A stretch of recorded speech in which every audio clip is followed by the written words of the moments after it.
Seberapa pentingkah atlet menggunakan medsos? Jadi di sini tuh atletnya dalam artian luas ya. Atlet apa aja itu, khususnya di Indonesia. Sok silakan dijelaskan. Khususnya juga di sepeda juga mungkin. Oh iya, Apa di salah lari. satunya masuk. Lari juga iya. Dari tadi tuh ngomong apa sih, ini muter-muter ya, Mas? Gimana sih? Analoginya ini atlet. Ini tapi ini udah nggak atlet. Udah Loh, sebutin kita aja udah lah. tahu. Definisi atlet atau bukan tuh apa? Simpel aja. Ya. Anda tadi merumitkan saya ya, jadi jadi gini. Konten jadi seru kan kayak gini. Sengaja dia. Berarti selama ini yang banyak di event itu banyak yang langgar dong. Memang maka dari itu kan kemarin cerita. Memang aku cerita. Tapi definisi itu kan nggak digaris ambil oleh panitia. Panitia suka-suka selera kan. Kita nggak ngejelekin atlet kita, nggak. Ya nggak? Oh, sorry Pak. No, bullying atlet. Performa atlet apapun itu, cabang olahraga apapun itu.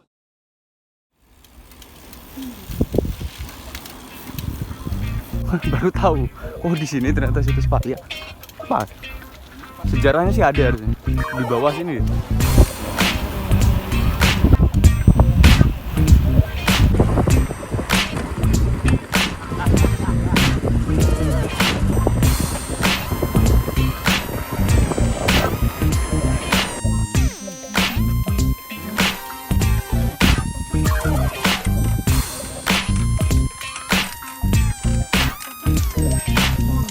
Gimana ini? Hari ini kita episodenya ngobrol di warung lagi. Episode 2-nya nih. Apa yang kita obrolin? Saksikan aja.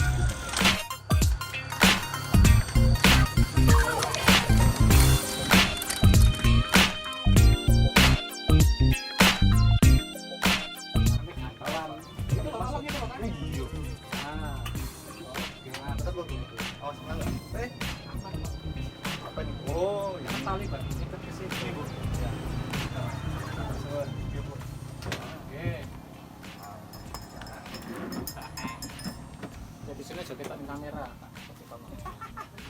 Oke, ya jadi ibunya tuh mau tutup. Kita nggak enak. Belum mulai tuh ini. Oh, udah, emang sengaja tak. Nah, ditutup gitu loh. Kita nggak enak soalnya. Ini. Nggak, tapi emang ibunya nawarin. Ibunya nawarin nih. Ya Anda kurang geser. Oh iya. Ya, maksudnya. Saya masih balasin pesan sebentar ini. Oh gitu. Biasa kan habis berhenti quest. Dia udah tanya dia apa yang mau kita bahas tadi. Kalau nggak gitu kaget bener. Mau jawab apa ya? Depan kamera ya.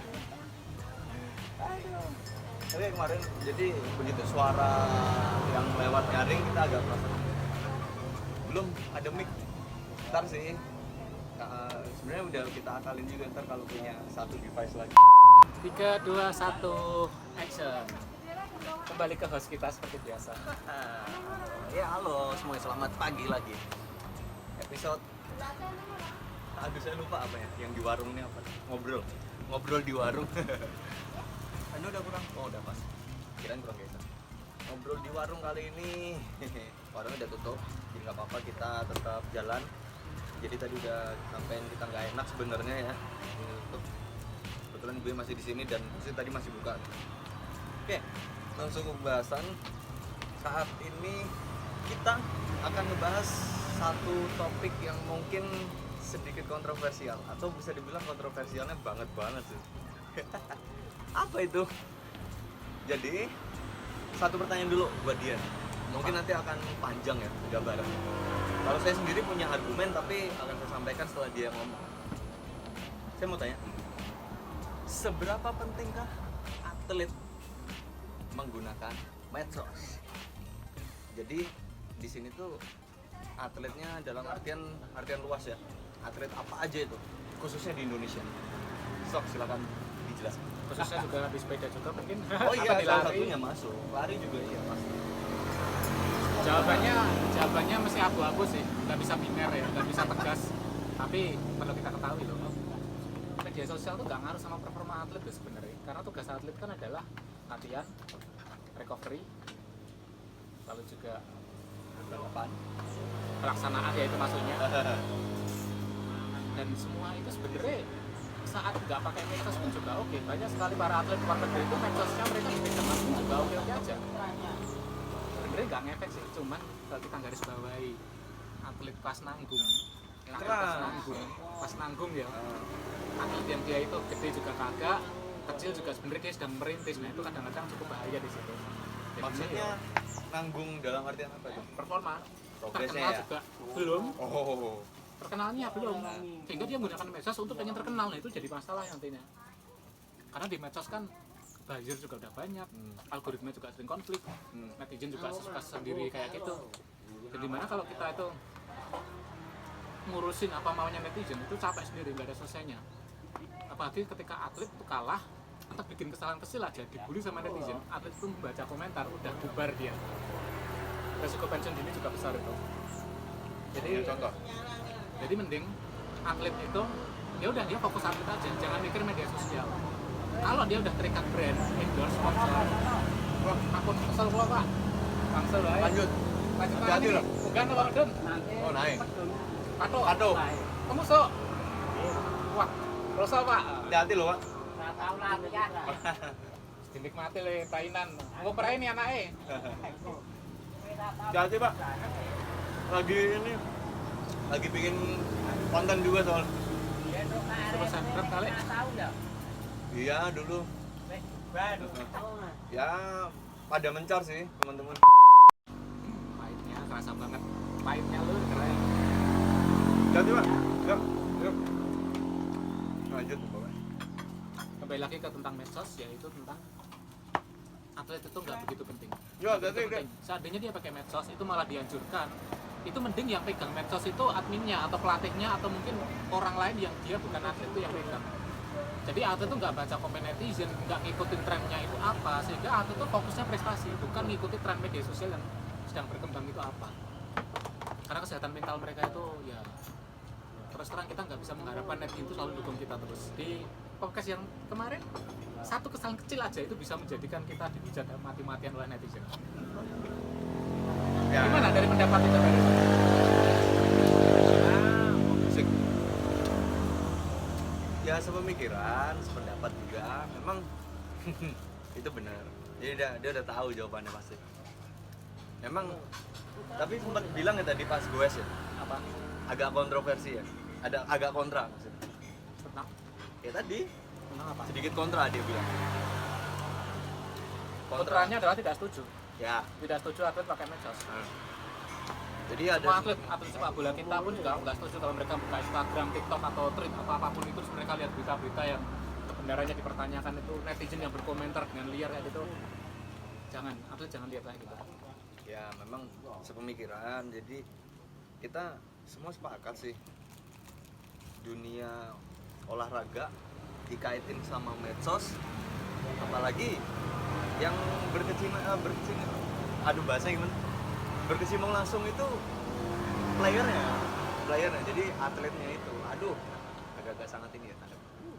Benar apa yang dia bilang, boleh menggunakan medsos asal bukan dia langsung yang megang, ada orang ketiga di balik itu.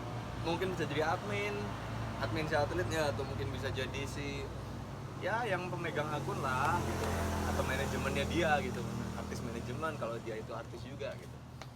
Emang susah sih. Susahnya di mana? Nah, tadi belum ada analogi nih. Contohnya aja nih. Ini kalau saya sendiri ya, yang saya lihat. Aku nggak tahu nih Mas. Di dunia, kalau kita kan background lari atau sepeda ya. Di dunia lari atau sepeda, tanda kutip nih, dia ini masih aktif atlet atau enggak gitu. Ya analogi jangan sebut orang. Maksudnya ada nih yang aktif banget ya. Padahal dia race-nya itu race kelas atlet.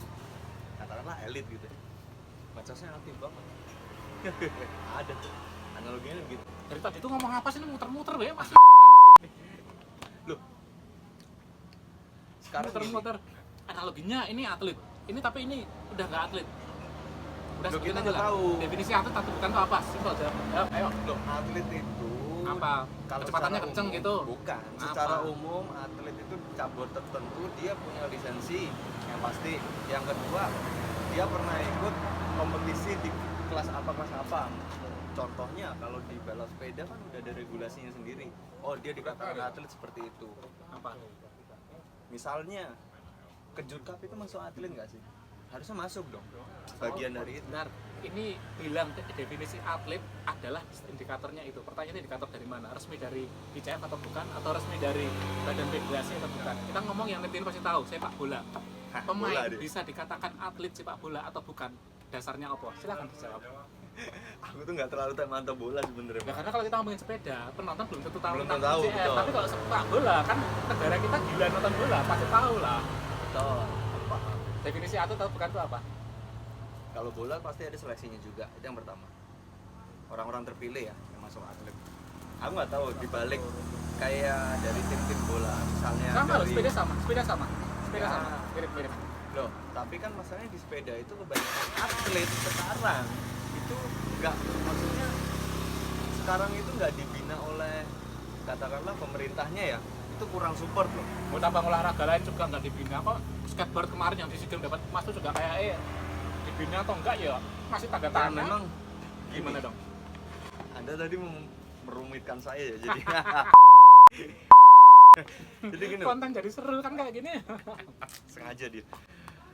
Anda ini benar-benar Ya karena menyangkut pernyataan tadi yang tentang atlet kok begini-begini gitu loh. ya Nah, kan kita jadi panjang kan.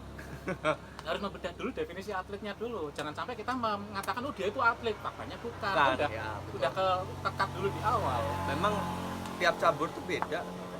Kalau emang rule-nya dari organisasinya sendiri seperti itu dikatakan atlet ya berarti atlet dia gitu loh. Nah, Ya, apa? kalau bola ya ini setauku ya, kalau emang tadi awalnya seleksi ya pasti dan dia ngikutin tahap-tahap nenet. Aku nggak tahu dibalik itu dia tim-tim tertentu itu ada permainan ini enggak ya, politik kayak orang dalam dan sebagainya, nggak tahu ya kalau di sana. Malah jauh-jauh banget sampai gitu. Ya, Udah deh, langsung aja di jawaban. Jadi Itulah di sampean cabang ini ngumpet olahraga, aja. cabang olahraga sepak bola Indonesia tuh punya sekitar 1.200-an atlet sepak bola. Cina Data itu dari mana nih? ada di FIFA. Oh, Viva. Iya, Cina tuh juga Seluruh punya. itu deh. Kroasia itu punya sekitar 1.400-an atlet sepak bola. Spanyol itu punya 8.000-an atlet sepak bola. Brasil itu juga punya berapa ribu ada.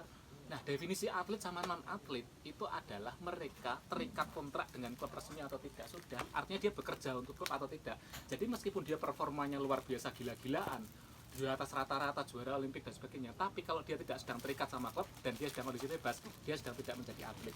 Itu jawabannya. Jadi atlet intinya sepeda itu terikat ketika- sama kontrak. Benar, meskipun dia nggak terseleksi, meskipun dia nggak begitu perform bagus, tapi dia sedang dikontrak oleh klub. Dia dituntut bekerja, kamu ikut Audak dong, biar nanti ikut tentang Jawa atau Audak, kamu dibayar sekian-sekian dari sponsor-sponsor. Itu dia atlet sebenarnya, tapi dia bekerja di situ, meskipun performanya meletreng. Jadi jangan menilai atlet atau tidak dari performa, tapi dari pekerjaan yang sedang dilakukan. Menurut dia nih gini nih. Loh, itu nih sepak bola jelas loh, definisi atlet sama non atlet kayak gitu. Nah, kalau kebalikannya di sepeda ya nggak gitu sebenarnya. Sepeda kayak gitu. Jadi kalau yang dipakai Mas Alif tadi itu regulasi kategori event itu kadang-kadang panitia bikin suka-suka selera definisi Sebenarnya- atlet. Nah, Event yang selama ini ada di dunia sepeda ya, selama ini ada regulasi dia itu hanya kan ngikut dari, event, bukan gitu. ngikut event. Emang dari regulasi Cycling Federation-nya gitu kok mas, PBC-nya gitu. Nggak tahu sekarang yang berubah lagi atau enggak. Dia masalahnya nggak tahu nih rule dari mana nih. Rule sepak bola jelas loh itu loh. Ya karena FIFA tadi. Iya, Nah, FIFA. karena dia Dari juga pernah PSSI. bilang nih, orang yang sering balapan, sering kompetisi itu dibilang atlet dia, kata dia tuh. Enggak, Gimana? itu hanya di mata netizen, di mata atlet, bukan di mata hukum. Kita ngomongin negara hukum ya hukum dong, jangan ngomong di mata netizen. Berarti saya nggak muter-muter dong. Apa-apaan? Oke. Berarti contoh jadi enggak, contoh tadi orang tua dan sebagainya dia main medsos dan sebagainya itu atlet atau bukan atlet atau dia hanya bersenang-senang di Orang medsos. tua yang mana? Aku lupa. Oke, sekarang kembali ke topikmu yang pengen dibahas tadi. Tadi kan menyampaikan kalau ada atlet tapi dia bukan atlet, tapi dia kenceng tapi ini ya lanjutin aja bagian itu. Ya memang kan ada yang gitu. Yang di mana? Aku nggak ngejat orang. Dia mungkin kalau ya karena ini saya ngomongnya berdasarkan regulasinya PBIC ya. Saya ya organisasinya dari sepeda nih. Ini sepeda ya. Kan 2 tahun nih. Oke, aku googling dulu regulasi pasal ICI, kita baca dulu gimana. Biar kita pakai data. Nah, jadi kemarin tuh infonya 2 tahun. Memang benar terakhir tuh juga 2 tahun. Masa-masa Apa aktifnya definisi? mereka ya. Mereka udah punya lisensi nih. Oh, umurnya elit. umurnya umur elit, katakanlah regulasinya masih under, kan katanya 29 nih Kon, masih sekitaran 29, lisensinya aktif, dia masuk di elit, pernah ikut race tahap nasional di ini atlet dong, karena berdasarkan regulasi itu gitu loh. Tapi sekarang terikat klub atau enggak? Hah? Terikat klub enggak sekarang?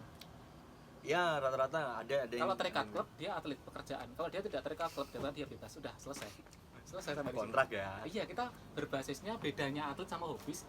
Atlet itu pekerjaan, hobis itu bersenang-senang. Udah itu aja. Jadi kalau hobis sekalipun kalau dia terikat tanggung jawab dan terikat kepada sponsor, terikat pada klub, ya dia atlet, berarti dia pekerjaan di situ, bukan menjalani hobi lagi. Berarti selama ini yang banyak di event itu banyak yang langgar dong. Memang maka dari itu kan kemarin cerita, memang aku cerita, tapi definisi itu kan nggak digaris ambil oleh panitia. Panitia suka-suka selera kan, dia mendefinisikan Salah atlet itu kaprah adalah nih sekarang. pokoknya yang ikut ke jurkap itu maka dia adalah atlet. Bu, Aku aman. Aman nggak minum? ini udah, Nggak, air putih. itu sudah di PT Udah. masih ada. Aman Bu. Aman. Ibunya baik nawarin air tambahan, padahal udah tutup. Nggak enak gitu. Berarti salah ini. Salah Kita nggak usah kaprah. nyalahin, yang penting kita tahu definisinya. Jadi di minggu kemarin kan kita diskusi tentang, lah kalau event itu untuk hobis maka hadiahnya itu nggak usah kasih uang tunai. Karena apa? Kalau kasih uang tunai berarti atlet akan potensi muncul di situ. Karena atlet kan orientasinya nyari pekerjaan, nyari uang di situ. Sementara hobis kan nggak nyari uang. Sehingga event-event untuk hobis no hadiah, udah gitu aja. Hadiahnya prestise, panitia harus menyediakan kayak kalau juara engagementnya tinggi, jangkauan postingannya tinggi atau apapun itu prestisnya tinggi. Nah itu tugas panitia yang mikirin lah. Kalau perlu biaya pendaftarannya dimahalin kayak gitu. Nah itu hobis kayak gitu. Tapi kalau uang ya udah pasti turun di situ. Memang pasti ada muncul lah ya. Ya itu kembali lagi pekerjaan atau senang-senang. Itulah bedanya atlet sama non atlet. Karena ada tanggung jawab di situ. Dia Tanggung jawab. mempersepsikan, mendefinisikan seperti itu. Memang masuk akal sebenarnya. Jadi kalau di luar negeri itu lebih tegas. Itulah kenapa dirimu selama ini ikut event yang hobis only, sering kasus nggak mantan atlet pada masuk, iya kan? Oh Sering iya, bermasalah sering. atau iya kan? Sering. Karena beda, Indonesia sama luar negeri itu beda. Kalau luar negeri itu namanya hobis, di sana itu rekreasional namanya. Rekreasional itu beda sama atlet amatir atau atlet profesional, beda. Amatir itu ada sendiri, elit itu ada sendiri.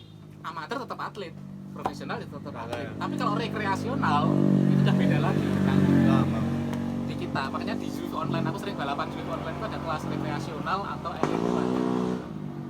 Nah, Jadi memang rekreasional itu kadang regulasinya juga nggak ketat-ketat amat, karena kita mau kalah mau menang bodo amat itu loh, kan bersenang-senang. Tapi kalau elit, nah itu, wah beda dikit aja, curang dikit aja diprotes mati-matian. ini sebenarnya melebar dari topik. Cuman Nah, nggak apa-apa. topiknya kan medsos, ayo. Medsos. Jadi yang pakai medsos itu atlet atau hobis, kita pisahkan, atlet atau hobis. Yang pakai medsos. Nah kalau atlet berarti no, kalau hobis ya suka-suka dia, urusannya dia kalau hobis. Oh, tapi kalau atlet yang terikat kontrak sama BA gimana? Ya kan udah tak jelasin tadi. Nah, Harus butuh admin yang pegang. itu kan. Jadi si atlet itu fokus seperti ini HP kita sedang disandarin botol air mineral yang ada foto atletnya. Nah itu atlet kan butuh brand ambassador dan juga apa ya, share ke media sosial. Nah itu yang pegang siapa? Ya adminnya, orang kepercayaannya atau manajernya yang dia tidak terkena penyakit mental melihat komentar-komentar netizen yang begitulah. Harusnya begitu. Oke. Nah, kita merembet sedikit ini ya, sedikit apa? Beda topik lagi. Kita menerusin yang tadi nih. Itu kan kalau di sepeda gitu ya. Di lari. Berarti bener yang terjadi ini balik ke event lagi. Event di lari. 5K, 10K, HM, FM. Regulasinya kan mana ada hobis atlet. Master ya, master oke di lari jadi veteran ya, umur master emang sendiri ada kategori itu. Biasanya di lari 40-an. Bahkan ada yang bilang naik tuh katanya 45. Tahu ya sekarang. Pokoknya standar umumnya 40. Di lari itu ada, kalau eventnya gede banget nih, kayak event maraton gede, dia ada kelas nasional, ada kelas open gitu loh. Terpisah lagi gitu. Jadi ya bener. Kalau dilihat dari ditarik garisnya nih, kesimpulannya, kompetisi yang begitu mau dibilang hobi ya nggak juga. Jadi ya bener, kita nggak bisa nyalain sih. Udah terjadi sih, udah mulai terjadi. Berarti caranya tadi Ya kan Buat cara event. kita bikin event jangan ada hadiah Iya. uang tunai. Kalau memang untuk hobis, tapi kalau untuk atlet tuh hadiahnya besaran ratusan juta gitu kalau buat atlet. Mereka untuk pekerjaan soalnya. Kalau untuk hobis ya nol tanpa hadiah uang tunai sudah. Belum lagi event itu gengsinya gede kan. Nah, hobis Daya itu butuh tariknya. gengsi aja. Hobis itu cuma butuh gengsi, butuh popularitas nama. Dan hobis itu bukan pekerjaan utamanya di sana. Dia mungkin bekerja jadi PNS lah, atau jadi apalah, atau jadi pengusaha lah. Dimana dia di olahraga itu untuk bersenang-senang, untuk mencari prestasi dan pengalaman hidup aja. Itu baru the real hobis. Kita ngomongin atlet tuh dari tadi ngomongin hobis ya. Nah kalau atlet ya pekerjaan dong. Emang aku pekerjaan. Ya namanya atlet itu profesi soalnya. Iya pekerjaan. Sama di Brazil itu sepak bola kenapa mereka ngetren di sana dengan penduduk yang jumlahnya hampir sama kayak Indonesia. Kenapa Indonesia penduduknya sekian kok pemain sepak bolanya nggak ada yang pro-pro banget, sementara Brasil kok pada bisa? Karena Brasil itu sepak bola itu bisa menjadikan pengubah takdir. Artinya maksudnya gimana? Keluarga miskin ya, ayahnya mungkin dari keluarga-keluarga, ibunya dari keluarga-keluarga yang pas-pasan hidupnya. Tapi anaknya itu dengan punya skill kemampuan sepak bola, dia bisa mengubah, istilahnya itu mengangkat, Ekonomi. Tuh. iya kan, keuangan ekonomi dari keluarganya melalui sepak bola. Sosialnya. Oke. Sementara Indonesia Iya. daripada jadi atlet, mau jadi PNS atau atlet. Nah, artinya atlet di Indonesia itu nggak begitu diminati dari anak-anak usia dini karena yaitu bekerja dari bidang lain itu lebih menguntungkan. Di Cina sama, Cina itu penduduknya 1 miliar, tapi kita nyari atlet juga di sana, atlet sepak bolanya pun juga nggak bagus-bagus amat gitu. Ya karena di Cina itu daripada jadi atlet ya jadi pengusaha lebih kaya. Nah, bisnisnya negara. Udah, memang gini. Di Indonesia aja ya, yang udah jadi atlet unggul berapa tahun, perjanjiannya kalau menang apa, jadiin apa. Kan ada kan yang gitu. Jadi Tapi PNS. janjinya nggak diturutin gitu dan si atlet juga masih nuntut. Tapi sebagian ada teman-teman kita yang gitu. Cuman ya karena Tapi itu kalau kita pilihan ya. lihat lah sepak bola Eropa lah seperti yang Lamine Yamal atau yang muda-muda itulah. Atau yang paling terkenal lah Sepak bola soalnya. Cristiano Ronaldo itu pernah kok CR. dia nuntut ke negaranya itu aku buat diangkat PNS gitu kayak juga enggak deh. Tuh. Ngapain? Karena mereka Pendapatannya dia aja udah cukup. Dianya enjoy dan fun kok. Menjalani profesinya sebagai atlet. Kan gitu. kalau enjoy dan fun ya enggak juga. Mereka semua pekerja keras dan mereka semua orang-orang hebat. Kita salut melihat mereka. Aku tahu dietnya mereka luar biasa. Ya. Mereka tahu strength trainingnya mereka itu latihan mental semuanya. Mereka orang-orang hebat itu. Mereka punya komit. soalnya. Mereka pengorbanannya gila-gilaan. Jadi kita perlu respect dengan para atlet-atlet hebat itu. Kalau Indonesia itu untuk bisa respect kayak mereka, atau kita pengen mati-matian pengorbanan, ayo. Kadang kita baru bertanya-tanya. Nek kurang duit aku udah lewat jalan kau yang ini tuh, bang pengusaha lu penak duitnya kok daripada jadi atlet. Itu yang jadi masalah juga. Nah, ini saya mau ini dulu, ngelurusin dulu takutnya kontroversial sama netizen. Wah seru dong. Ya jadi yang kita bahas, kita nggak ngejelekin atlet kita, enggak, ya nggak? Oh sorry respect. No bullying atlet. Performa atlet apapun itu, cabang olahraga apapun itu, sepak bola, sepeda lari. Aduh, Jangan ada pernah kaitannya. bully atlet. Jangan pernah membuli atlet meskipun atlet itu bikin kesalahan atau apapun itu, jangan bully mereka. Kita Karena kalau mereka sampai pensiun dini, siapa yang mau cari penggantinya? Apakah netizen yang menghujat-hujat para atlet itu akan bersedia menggantikan atlet yang pensiun dini itu kan? udah bilang sebagai netizen nih, Anda mau nggak Tahu apa? gantiin? Loh, kan aku nggak mau hujat mereka, aku selalu respect dengan mereka. Timnas Indonesia kemarin U23 di SEA Games kita tersingkir, aku respect semua dengan semuanya. Kadek Aral, Donitri, Zilstra dan semuanya itu, Gender dan sebagainya itu mereka orang-orang hebat yang sudah berusaha. Aku nggak menyalahkan mereka, mereka sudah berusaha hebat semua. Kita harus tetap dukung mereka. Ya memang kalau Termasuk SEA dilihat Games progres kita di sepeda, tim trail kita Oh, itu emas. bagus tuh. Iya. Infonya. Beberapa belum emas ya, tapi udah perak, udah bagus. Itu respect, bagus. Jangan dibully mereka. Belum tentu kita bisa menghasilkan atlet sehebat mereka juga. Bukannya kita mau merendah, loh katakanlah punya nama dari Tapi, bronze, silver aja udah. tapi nih, sebagus apapun mereka, dunia pikir pasti banyak yang menghujat, enggak? Pasti ada kan? Ya pastilah. Apalagi ketika mereka bikin kesalahan kecil aja. Oh pasti. Pasti, apalagi besar. Karena momen tunggu nih. Saat Karena ini lagi netizen menunggu momen jatuhnya kapan orang-orang besar itu. jeleknya di situ loh. Artinya, apa yang di netizen itu, toksiknya itu banyak banget. Jadi, atlet itu sangat bahaya kalau dia bermain aktif di media sosial.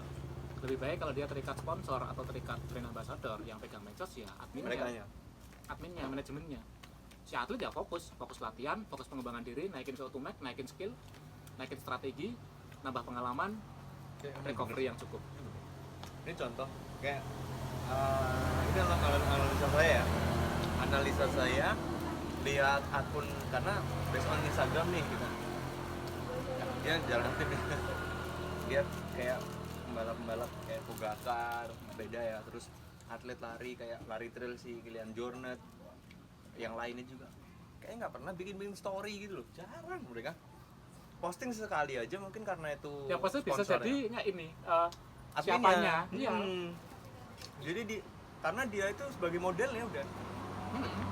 Dia di situ sebagai model dan tenang aja, paling cuma ngarahin gini.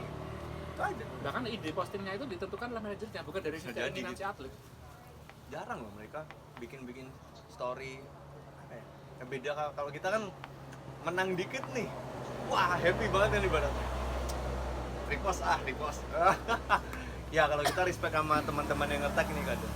Karena kita kan nggak enak juga sosial kita sama teman-teman yang mungkin kita kurang kenal, tapi orang lain kenal, terus upload di story. Jika medsos kita dipegang oleh admin, itu lebih enak. Kita fokus balapan, kita fokus menang, nanti yang repost itu udah ada adminnya. Cepet pula yang repost. Karena admin tugasnya cuma tiduran sambil megang HP.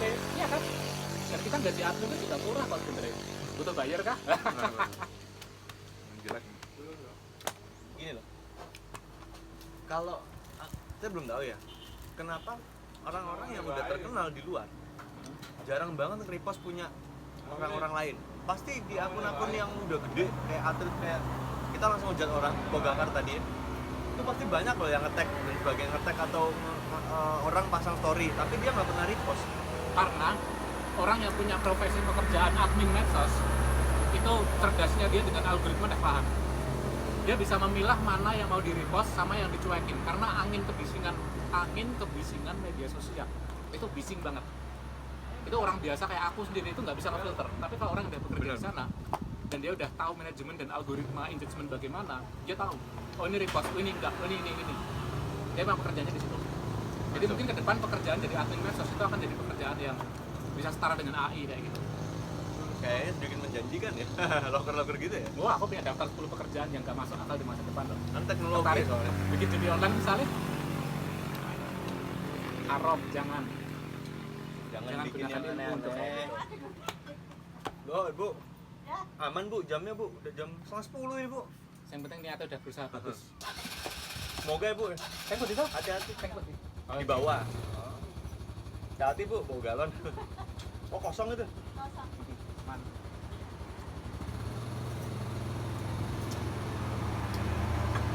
Ya, gitulah. 2 menit nih.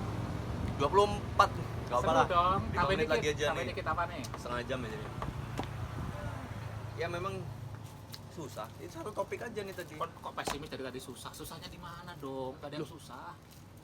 Apa Ya, susahnya? ya Ayo, kita- sekarang kita bahas susahnya di mana. Bukan kita yang mau ngatur mereka, enggak. Cuman kita ngelihatnya itu, makanya saya bilang susah. Susahnya di mana? Ayo. Gimana kita mau progresnya itu up lagi, performanya bisa bangkit lagi gitu loh. Performa si atlet. Ya, Ya. secara umum keseluruhan. Orang-orang kita aja Justru gitu. dengan atlet itu memutus hubungan dengan medsos, alias medsosnya diserahin ke admin, atlet bisa fokus dengan dirinya sendiri.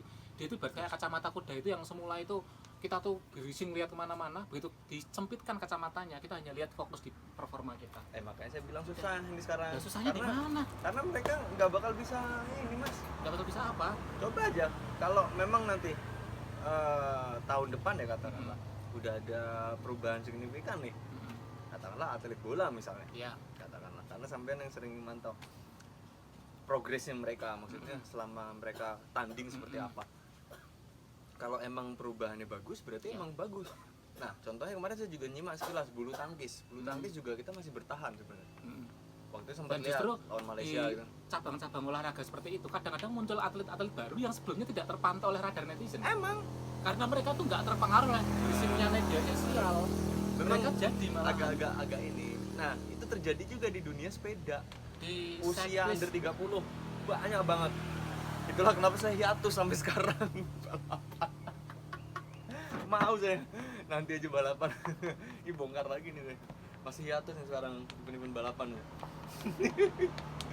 Karena banyak orang random mas.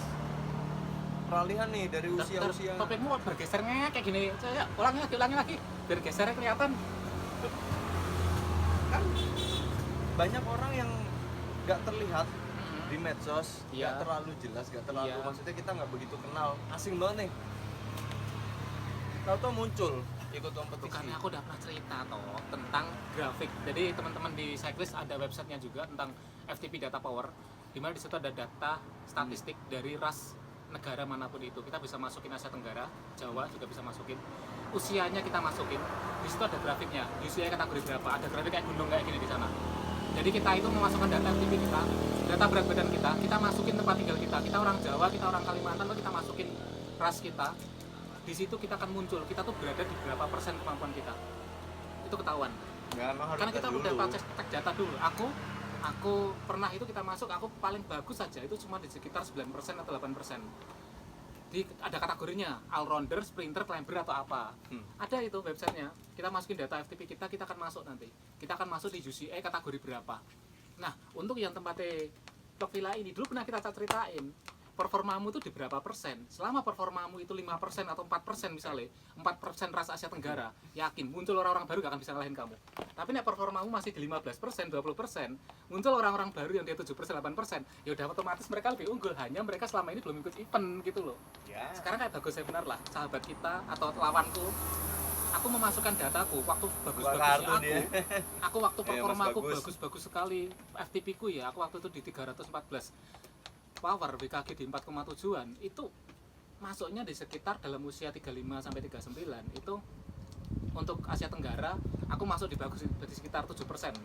Performa aku 7% di situ. Keterangannya only specialist can beat you, artinya hanya spesialis climber, spesialis pinter atau spesialis apa yang bisa ngalahin aku gitu. Tapi aku kalah sama Bagus Sebenar. Jadi kesimpulannya Bagus Sebenar itu mau ditarung ke sama orang-orang baru di usia 35 39, dia tetap menang tetepan. Dan faktanya bener, mau muncul orang baru dimanapun tetap dia menang. Karena Dia udah statistik- performanya udah unggul dia. benar.